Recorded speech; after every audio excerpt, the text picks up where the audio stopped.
Hola, estimados amigos, bienvenidos a Mundo de Letras.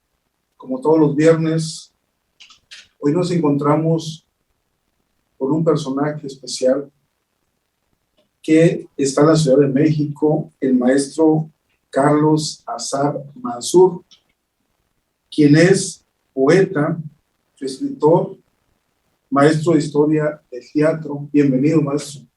Muchas gracias, doctor, y muchos saludos a todo el auditorio. Muchísimas gracias. Y pues sabiendo, usted acaba de sacar o de editar el libro del Círculo de la Presencia, que es el que tengo aquí, con editorial Elefante Editorial. Así es. Es un libro, con unos poemas muy hermosos. Sí, nos quiere hablar de él. Muchas gracias. Fíjese que Elefante Editorial es una editorial de un querido amigo que se llama Emiliano Becerril. La editorial nace con la intención de publicar en México literatura del continente africano, que conocemos poco, ¿no? Somos un poco distantes literariamente, aunque nuestros pueblos tienen tantos puntos de contacto de México con países africanos que es absurdo que tengamos tanta distancia. Entonces, el Elefanta nace con la idea de publicar literatura africana en México, y ahí va creciendo, pero crece como editorial, y yo le propongo que hagamos una colección de poetas diferentes, de poetas nuevos, y yo digo que lo engañé, porque él pensaba que iba a ser un éxito comercial, ¿no? Pero ya sabemos que la poesía no es un éxito comercial, y entonces, por eso le digo que lo engañé, pero ha sido un feliz engaño, porque él ha sido un mejor editor gracias a la poesía, y esa colección le ha dado una buena luz. Ya tenemos publicados 14 libros en esa colección. Qué bien, mire, maestro. Ahora, usted es hijo de un dramaturgo y director de teatro, del maestro Héctor Azar. ¿Influyó esto en su destino como poeta, como escritor? Mire, yo creo que sí, porque sin duda gracias a él y a la cercanía de los libros es que yo pude llegar a la literatura de manera directa. Sin embargo, también creo que hay algo en cada uno de nosotros que nos lleva a dedicar nuestra vida a la literatura o a estar cerca de la literatura. Por ejemplo, nosotros somos 3 hermanos, y mi hermana es abogada, mi hermano es cardiólogo, y no se dedican a la literatura. Creo que hay algo de mi cuenta que también me relacionó con la literatura desde joven, desde muy niño, y sobre todo ese mundo de apasionarnos por contar historias. Yo desde niño lo encontré, y en efecto en la casa estaba la posibilidad de encontrar los libros, así que yo creo que la cercanía de mi padre con la literatura y los caminos que él mismo trazó para que estuvieran los libros cerca, sin duda alguna influyeron en mi desarrollo, pero allá había algo adentro de mí que me iba a llevar a la literatura ese mes. Bien, dentro de los poemas que tenemos en el libro, vamos a encontrar algún poema a su papá. Ese libro es un libro que le escribí a su muerte, a la muerte de mi padre. Mi padre muere en el año 2000, y yo en el año 2001 decido escribir un libro. Sin embargo, ahí descubro, como supongo que lo descubren todos los escritores, que había que tomar más decisiones al respecto, que la decisión voy a escribir un libro no es la única que uno debe tomar.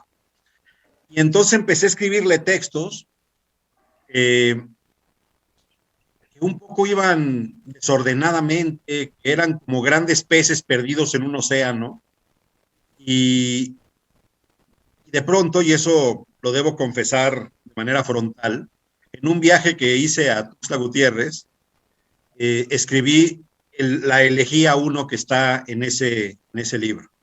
La elegía 1 que es palabras confusas sobre la muerte de mi padre. No, palabras imprecisas sobre la muerte de mi padre. Y ese poema lo escribo en Tuxtla y me da la posibilidad de entender un poco más o menos hacia dónde va el camino. Pero era como un tiburón y los demás peces eran rémoras de ese tiburón, así que había que escribir un segundo tiburón, ¿no? Y entonces ahí nace la elegía 2 que se llama Palabras confusas sobre la vida de un hijo. Y luego viene la posibilidad de ir a oír una conferencia de mi querido amigo y exalumno Pablo Chemor sobre un compositor contemporáneo que se llama Jonathan Harvey. Y él pone una obra musical que es una obra con la voz del hijo de Jonathan Harvey y las campanas de la Catedral de Westminster en Londres y instrumentos electrónicos. Y el texto que va diciendo el niño es muertos plango, vivos voco, lamento a los muertos y convoco a los vivos a que recen por ellos. Y ahí entendí que le faltaba un tercer acto a mi libro y que como obra de teatro aristotélica tenía que ir con 3 actos y varios textos que lo fueran uniendo. La obra de lo que inició en Tuxtla Gutiérrez lo concluye la conferencia de Pablo Chemor. Yo entiendo que el libro tiene una estructura que no había entendido desde el principio y que respondía como obra de teatro a la muerte justo de mi padre, que era un dramaturgo. Qué interesante, maestro. Digo, dentro del dolor de la muerte de un ser tan querido para usted, su papá. Ahora, ¿nos podría leer este poema de Primera Tristeza de un padre muerto o cuál quiere leer? Mire, Primera Tristeza de un padre muerto, hice un poco una trampa, porque ese es un poema de mi papá a su padre, ¿no? Entonces decidí que ese poema lo incluía como puerta de entrada a que yo hablara de su muerte y entonces nos reunieran 3 generaciones. Entonces, elegía 1. La elegía 1, es muy larga la elegía 1.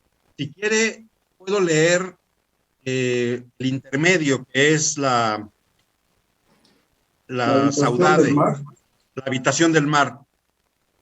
Pero déjeme ir por él. Sí, estoy aquí, regreso en unos segundos. El maestro Carlos Azar ha trabajado como articulista en diversos periódicos, es egresado de la Facultad de Psicología de la UNAM, tiene 2 maestrías, una de apreciación y creación literaria y otra de lenguaje y literatura, y actualmente está cursando el doctorado. Sus poemas son profundos, llenos de metáforas, de imágenes, y son vastos en recursos literarios, pero sobre todo escribe con el corazón. Y así es como vamos a escuchar del maestro Carlos Azar Mansur, intermedio. Intermedio, permítame tantito. Este libro además tiene una particularidad, tiene una línea, un hilo conductor, que es obras musicales, y que son obras con las que yo dialogo.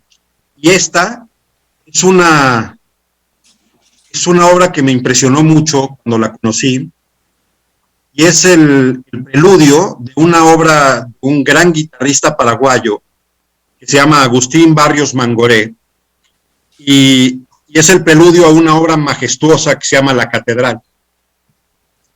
Y entonces este poema es un diálogo con esa obra también. Y tiene un epígrafe que es ese inolvidable verso de Paul Valéry que es el mar, siempre vuelto a empezar. Otra vez, otra mañana, ante el olor plateado de las bestias marinas, para mirar la sinalefa creciente en esta cornisa de espuma, así el agua camina por el cansancio rutinario de esta orquesta azul, el largo lamento y esta lengua que no atina la certeza. Tengo la necesidad de una vasija en las axilas del mar y volverte a recordar como una viga para las horas doblegantes, y más, en este instante, fijar la imagen de una alondra que se pierde. Miento y escribo de lo que queda en blanco y lo que muere sobre mí, me desgarra y desgarro al final la aurora nocturna, escrita, descrita, como la inicial del mar sin querer moribunda. El tiempo que no pasa en inusitadas dolencias matinales, el tiempo invertido como los 7 dolores del ojo con hambre, el tiempo de nuevo, la sombra de hoy, la flor del incendio, el tiempo de la noche del corazón que no amanece, noche que resplandece para imantar las tinieblas mentales, porque los carnavales imaginarios me son insuficientes. Rostros monumentales, las gesticulaciones de las sombras pacientes, lanzan comentarios del sol, hipertrófico y valiente. Tarde, en el mediodía, eclipse de dunas, viejo, sanguinario, mes de luz, de silencio, los momentos turbios se parecen tanto y en el mar virulento, la noche lluviosa, el relámpago largo. Las sombras hacen pactos en julio como en domingo, y pronto me inclino a confundir la sangre con incienso. El mar de soslayo, y las armonías de sables en mis manos, y el júbilo de lluvia, incapaz de desaparecer. Estoy en la distancia, casi como tú, casi como tú. Qué bello poema, maestro. Como todos los que tiene, he estado leyendo el libro El Círculo de la Presencia. ¿Influye en esto que usted sea catedrático? ¿Usted da clases a la UNAM? Yo doy clase en varios lugares de la Ciudad de México. En la UNAM es uno de ellos, en la Facultad de Filosofía y Letras, en el Colegio de Literatura Dramática y Teatro. Y también di clase en la secundaria, en la secundaria del Colegio Madrid. Doy clase en escuelas de cine, en escuelas de literatura como Casalam, en escuelas de cine como Centro, como la Facultad de Cine. Soy como una especie de taxista magisterial por la Ciudad de México, ¿no? Voy de escuela en escuela dando clase, y sin duda la docencia me ha influido mucho en lo que yo entiendo de las relaciones humanas, maestro. Bueno, mi padre también fue un docente toda su vida. Un docente distinto, él era más un catedrático, yo creo más en otra manera de acercarnos a la educación, pero sin duda, él 2 días antes de morir, dio una última clase y se despidió de los alumnos y dijo, me voy a operar, así que me despido de ustedes. Yo siento que a mí me va a pasar un poco lo mismo, ¿no? Ya que yo voy a terminar mi vida también dando clase. Finalmente, sin duda alguna, el salón de clase me ha hecho encontrar con otras personas y ha enriquecido muchísimo el proceder de mi manera de entender el mundo. Carlos Pellicer decía, yo no solo le aprendo a mis maestros, sino también le aprendo a mis alumnos. Y eso que podría parecer un acto de demagogia, ¿no? En realidad no lo es, ¿no? Es un acto de justicia. Uno aprende mucho de las nuevas generaciones porque nos enseñan otra forma de ver el mundo, nos enseñan otra forma de leer las realidades, y uno constantemente se va rejuveneciendo, constantemente se va renovando ante esa mirada. Entonces, sin duda, mi manera de leer el mundo, de entender las cosas, ha sido influida por el contacto con otras personas en el salón de clase. Qué bien, maestro. Realmente es maravilloso, bueno, la docencia y sobre todo la de literatura. Ahora, ¿qué consejo le daría a usted a quienes nos están viendo? Muchos están iniciando en la creación literaria, otros ya tienen libros publicados. ¿Qué recomendaciones haría? Mire, yo creo que varias recomendaciones es, por ejemplo, nunca dejar de conocer lo que los otros están escribiendo. Esa sería una primera recomendación. Nunca dejar de leer lo que los otros escriben. Por ejemplo, hay ejemplos maravillosos. Carlos Fuentes o Fernando del Paso eran muy generosos con el escritor joven y constantemente estaban leyendo las obras que les pedían que leyeran y opinaban, las leían con calma, con profundidad y opinaban de ellas. Eran muy generosos en la lectura de los demás. Y eso yo estoy seguro que al mismo tiempo los alimentaban, ¿no? Les daba maneras de entender lo que estaba pasando en el mundo. El escritor, me parece que un escritor que se encierra en sí mismo, esta idea de el escritor que vive encerrado en su torre de marfil, es un escritor que pronto tiende a repetirse, a decir siempre lo mismo, a morderse la cola, dirían, en términos de víboras y de culebras, ¿no? Una culebra que se muerde la cola. Me parece que leer lo que nuestros contemporáneos están escribiendo y no creer que la literatura se acabó con Cervantes, ¿no? No creer que la literatura terminó en el siglo XIX, por ejemplo, ¿no? Que muchas veces decimos eso. No, el entender, y más ahora que tenemos tal cantidad de posibilidades de conocer escritores de países muy distantes. Antes era mucho más difícil, ¿no? Y venían los libros de un mismo lugar siempre. O sea, ahora no, ahora podemos leer escritores de Filipinas o escritores de Australia o escritores de países africanos que no conocíamos y estábamos tan lejos de ellos. Y de pronto descubrir que hay nuevas cosas, que hay cosas diferentes, no nuevas historias, sino sí nuevas formas de entrar a la historia.